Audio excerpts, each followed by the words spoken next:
അല്ല, ഇന്ന് ഉപസമിതി യോഗം നിങ്ങൾ ഉദ്ദേശിച്ചത് ഈ PM ശ്രീയുമായി ബന്ധപ്പെട്ട ഉപസമിതി. ആ ഉപസമിതി ചേരാൻ തീരുമാനിച്ചിരുന്നു എന്നുള്ളത് വസ്തുതയാണ്.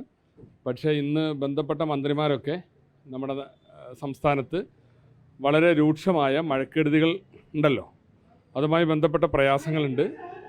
അപ്പോൾ അതൊക്കെ ഏകോപിപ്പിക്കുന്ന അത് വിവിധ ജില്ലകളിൽ വിവിധ മന്ത്രിമാരാണ്. ഈ ഉപസമിതിയിൽപ്പെട്ട മന്ത്രിമാരൊക്കെയും അങ്ങനെ പത്തനംതിട്ടയിലും എറണാകുളത്തും ഒക്കെ ആയിട്ട് ആലപ്പുഴയിലും ഒക്കെ ആയിട്ടുള്ള ഈ ദുരിതാശ്വാസ പ്രവർത്തനങ്ങളെ ഏകോപിപ്പിക്കുന്നതിന് വേണ്ടി അവിടങ്ങളിലാണുള്ളത്. അപ്പോൾ അതുകൊണ്ട് ഉപസമിതി യോഗം ചേരാൻ കഴിഞ്ഞിട്ടില്ല. അല്ല, അത് ഇനി എല്ലാവരുടെയും സൗകര്യം, ഇപ്പോൾ ഈ ഒരു സാഹചര്യം എങ്ങനെയാണ് പോണത് എന്നൊക്കെ നോക്കിയിട്ട് ബാക്കി കാര്യങ്ങൾ യോഗത്തിന്റെ കാര്യമൊക്കെ തീരുമാനിക്കും. ഒരു കാര്യം, ലീഗ് എംപിയുടെ മറുപടിക്ക് രാജ്യസഭയിൽ പിന്മാറാമെന്നുള്ള മറുപടിയാണ് അന്ന് വന്നത്. പക്ഷെ ഇന്നലെ മുഖ്യമന്ത്രി പറഞ്ഞത് പിന്മാറാൻ കഴിയില്ല എന്നുള്ളത്. ലീഗിനും സർക്കാരിനും അല്ലെങ്കിൽ കോൺഗ്രസിന് രണ്ടഭിപ്രായമാണോ ഇക്കാര്യത്തിൽ? അല്ല, ഇതൊക്കെ നിങ്ങൾ ഓരോ വാചകത്തിൽ പിടിച്ചുകൊണ്ടുണ്ടാക്കുന്ന വിവാദങ്ങളാണ്. ഇതിൽ നെവർ നിങ്ങൾ മറ്റേ ലീഗ് എംപിക്ക് കൊടുത്ത പിന്നെ മറുപടിയിൽ അങ്ങനെ സ്പഷ്ടമായിട്ട് പറയുന്നുണ്ടോ പരിശോധിക്കുക. അതിലെന്താ പറയുന്നത്? അതിൽ ഒരു ഓറലായിട്ട് ഒരു കൺക്ലൂഷൻ മാത്രമേ പറഞ്ഞിട്ടുള്ളൂ. ഇവിടെ വസ്തുതകളൊക്കെ എല്ലാവർക്കും അറിയാം. കുറെ ആളുകൾ ഇങ്ങനെ ഓരോ വാചകത്തിൽ അല്ലെങ്കിൽ ഒരു സെന്റൻസിൽ നിന്നൊരു ഒരു ഭാഗം മുറിച്ചെടുത്ത് പറയുക, ഇങ്ങനെയൊന്നും പറയുന്നതിൽ അർത്ഥമില്ല. ഞങ്ങളെ സംബന്ധിച്ചിടത്തോളം ഞങ്ങൾ ഈ കാര്യത്തിൽ ഒന്നും ചെയ്തിട്ടില്ലല്ലോ. പിന്നെ ഞങ്ങളുടെ മേൽ ഇങ്ങനെ ഇതൊക്കെ ഇത്തരത്തിലുള്ള പ്രചരണം ഉണ്ടാക്കുന്നതിൽ എന്താ അർത്ഥമുള്ളത്? UDF വന്നിട്ട് ഈ കാര്യത്തിൽ എന്തെങ്കിലും ഒരു കാര്യം ചെയ്തോ? ഇല്ല.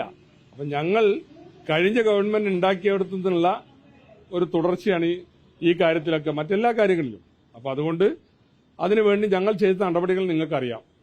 ഉപസമിതി നിശ്ചയിച്ചു, ക്യാബിനറ്റ് ഉപസമിതിയാണ്. ആ ഉപസമിതി ചർച്ച ചെയ്ത് വിവിധ വശങ്ങൾ സർക്കാരിന് സമർപ്പിക്കും. അപ്പോഴാണ് അതിലൊരു തീരുമാനം ഉണ്ടാവുന്നത്.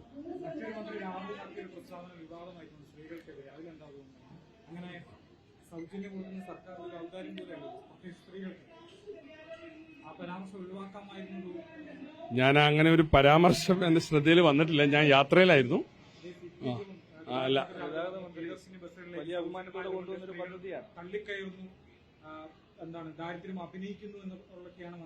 അല്ല, എന്താ പറഞ്ഞതെന്ന് ഞാൻ കേട്ടിട്ടില്ല. അതുകൊണ്ട് ഞാനത് കമന്റ് ചെയ്യുന്നില്ല. അല്ല, അപ്പോ നിങ്ങൾ പറയുന്നല്ലേ ഇതാണ് പറഞ്ഞതെന്ന്. പക്ഷെ ഞാനത് കേട്ടിട്ടില്ല.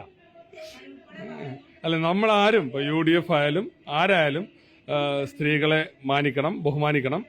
പ്രത്യേകിച്ച് അങ്ങനെ ഒരു തരത്തിലുള്ള അവർക്ക് പ്രയാസമുണ്ടാക്കുന്ന പരാമർശങ്ങൾ ഉണ്ടാവരുത്. അപ്പോൾ നിങ്ങളിപ്പോൾ ഈ പറയുന്ന പോലെ ഉണ്ടായി അല്ല എന്നൊന്നും പറഞ്ഞപ്പോൾ നിങ്ങൾ ഈ ക്രോസ് ക്വസ്റ്റ്യൻ ചോദിച്ചിട്ട് ആരെയായി വീഴ്ത്താൻ ശ്രമിക്കണേ? അതിലൊന്നും അർത്ഥമില്ല. അപ്പോൾ അങ്ങനെ ഒരു അഭിപ്രായം അദ്ദേഹത്തിന് ഉണ്ടാവുമെന്ന് എനിക്ക് തോന്നുന്നില്ല. അദ്ദേഹം വളരെ മാന്യമായി കാലങ്ങളായി പതിറ്റാണ്ടുകളായി പൊതുപ്രവർത്തനം നടത്തുന്ന ഒരാളാണ്. ഇപ്പോഴാണ് ഒരു മന്ത്രിസ്ഥാനത്തേക്ക് വന്നത്. അപ്പോൾ അതുകൊണ്ട് അദ്ദേഹത്തിൻ്റെ അടുത്ത് അങ്ങനെ ഒരു പരാമർശം ഉണ്ടാകുമെന്ന്, അല്ലെങ്കിൽ അദ്ദേഹം ബോധപൂർവ്വം അങ്ങനെ പരാമർശം നടത്തിയെന്ന് ഞാൻ വിശ്വസിക്കുന്നില്ല.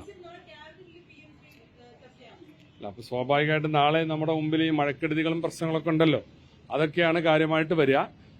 ഇന്നിപ്പോൾ ഞങ്ങൾ ചേരാൻ തീരുമാനിച്ചത് ഞാൻ നേരത്തെ പറഞ്ഞല്ലോ, ചേരാൻ കഴിഞ്ഞിട്ടില്ല. ശരി.